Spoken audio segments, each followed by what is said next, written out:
আমি স্বাধীন সার্বভৌম ফ্যাসিস্ট মুক্ত বাংলাদেশে মরতে চেয়েছিলাম।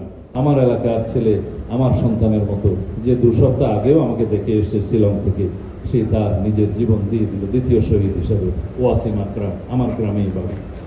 হয়তো তার তকদিরে লেখা ছিল মৃত্যুর 2 সপ্তাহ আগে আমার সাথে দেখা হবে, ছবি তুলবে, ফেসবুক প্রোফাইলে দেবে, তারপরে এসে দেশের জন্য জীবন দিয়ে দেবে। এই কাহিনী ভুলতে পারি না, চোখের জল রাখতে পারি না যখন তার মায়ের সাথে কথা বলি। এভাবে যখন স্বাক্ষরিত হলো রক্তের অক্ষরে ফ্যাসিবাদের পতনের সনদ, তখন রুখে কার সাধ্য কার বাংলাদেশের সেই আন্দোলন। তার অবশ্যম্ভাবী পরিণতির মধ্য দিয়ে আমরা বাংলাদেশের এই নতুন বাংলাদেশ পেলাম, আমরা এই মুক্ত স্বাধীন বাংলাদেশ পেলাম।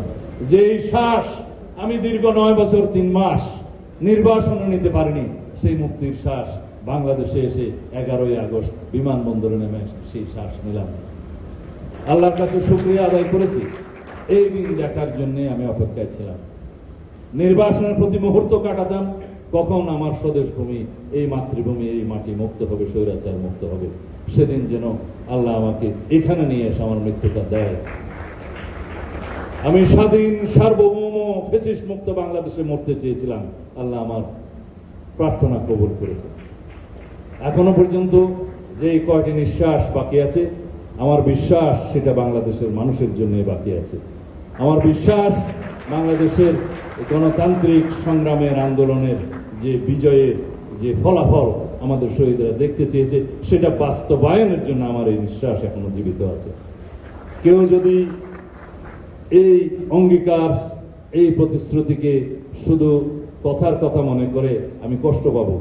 আমার প্রতিটা মুহূর্ত, জীবনের শেষ মুহূর্ত পর্যন্ত এই দেশের জন্য, এই দেশের গণতন্ত্রের জন্য, এই দেশের মানুষের জন্য, এই দেশের সকল নাগরিকের অধিকার রক্ষার জন্য বিসর্জিত হোক, এই প্রার্থনা এখনো করি।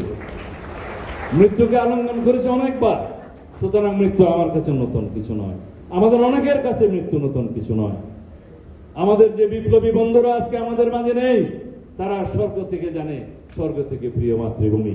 আমরা যেন সেটা অনুধাবন করি যে স্বর্গ থেকে আমাদের এই প্রিয় মাতৃভূমি। যদি আমরা সেটা হৃদয়ে ধারণ করি, এই মাতৃভূমি স্বর্গ থেকে প্রিয় মাতৃভূমি, তাহলেই হবে আমাদের জীবন সার্থক। এই বাংলাদেশ তখনই আমরা করতে পারবো, নির্মোহভাবে ইতিহাস রচনা করতে পারবো, নির্মোহভাবে ইতিহাস লিখতে পারবো, নির্মোহভাবে এই দেশের প্রতিটি মানুষের জন্য আমরা দায়িত্ব পালন করতে পারবো।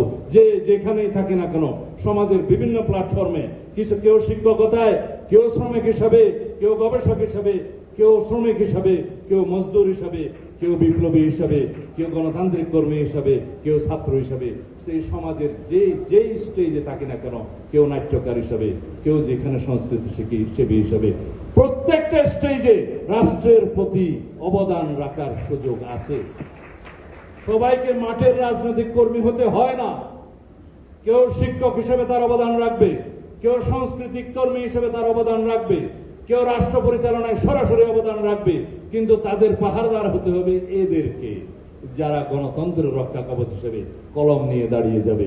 ফ্রিডম অফ প্রেস আমরা এস্টাবলিশ করতে চাচ্ছি, হয়েছে প্রায়, তারাই এই পাহারাদার হবে। অনেকে বলে এটা 4th স্টেট, আমি আজকে বলে যাচ্ছি এটাই হবে বাংলাদেশের 1st state. Freedom of press, এটা যদি এনশিওর করা যায়, গণতন্ত্রের রক্ষা কবচ হবে এটাই প্রথম। জুডিশিয়ারির ফ্রিডম, ইন্ডিপেন্ডেন্স অফ জুডিশিয়ারি আমরা এভাবে করতে চাই, তবে একদম এমন ইন্ডিপেন্ডেন্স না যাতে আবার জুডিশিয়ারি নিজেরাই হর্তাকর্তা হয়ে যায়। আমরা পৃথিবীর অনেক দেশে দেখেছি, সেখানে জুডিশিয়ারি নির্ধারণ করে দেয় রাষ্ট্র কিভাবে চলবে। সেই জুডিশিয়ারি আমরা চাই না। আমরা চাই প্রকৃত ইন্ডিপেন্ডেন্ট একটা judiciary, complete independence of judiciary আমরা এনশিওর করব।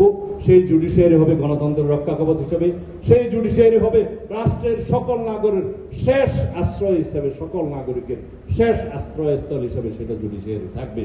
যে জুডিশিয়ারি আমরা অতীতে অভিজ্ঞতা অর্জন করেছি, দেখেছি, সেই জুডিশিয়ারি আস্তাগফিরুল্লাহ আমাদের জন্য আর না দেখতে হয়।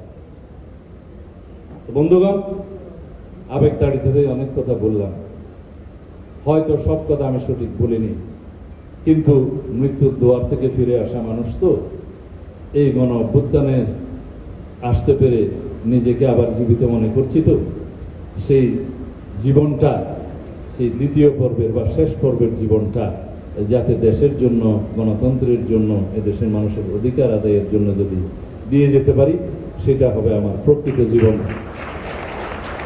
এই রক্তাক্ত লড়াই সংগ্রামে আমরা যারা এখনো বেঁচে আছি, যারা মৃত্যুর মুখোমুখি হয়েছিলাম, তারা যেন এই দায়িত্বটুকু পালন করি আমাদের পরবর্তী প্রজন্মের জন্য।